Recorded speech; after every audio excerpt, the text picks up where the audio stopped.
I was a regular worker before the pandemic kicked in. And once the pandemic kicked in, I found myself at home a lot. And I found Sandbox before it was even released, the first game maker. And I hung around in the Discord and kept an eye on the project. And basically once 0.1 come out, the first version of Game Maker, I was able to get my hands on it. And I was able to create a whole bunch of different mechanics and ideas. And went from there. Had they had the land sale yet when you joined? Okay. Yes.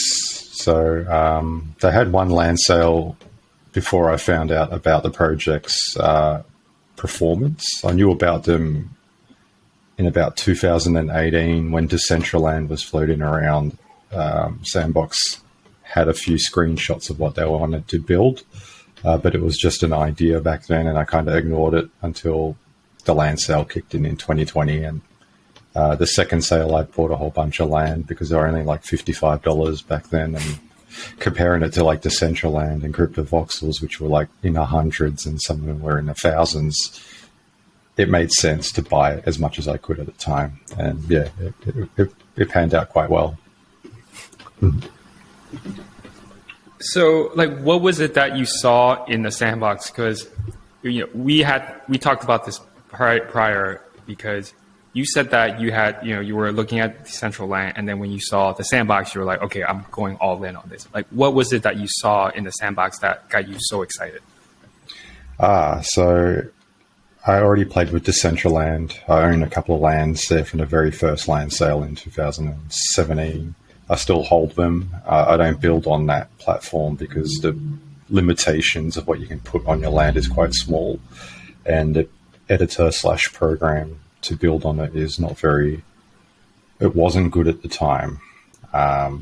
Sandbox was backed by Square Enix. They had $1 million investment from Square Enix, which is a huge, I'm a big Final Fantasy fan and I like Square Enix. And if Sandbox has their attention, maybe it's worth looking at. And then I saw partnerships with like Shaun the Sheep and Atari, and well-known brands were paying attention to this project. So to me, it was very obvious. So the game builder concept is like Minecraft, where you're dealing with voxels or blocks, which is a simplistic approach which anyone can do. Whereas Decentraland was 3D models where you need to know like Blender and things like that, which is a little more complicated.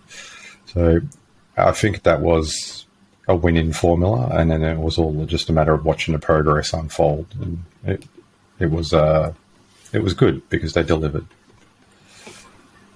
Hey everyone, this is Jack, and thanks for watching this clip from Hello Player One. If you enjoyed it, you can click here to watch another one, or if you want to watch the entire podcast, click here. See you later.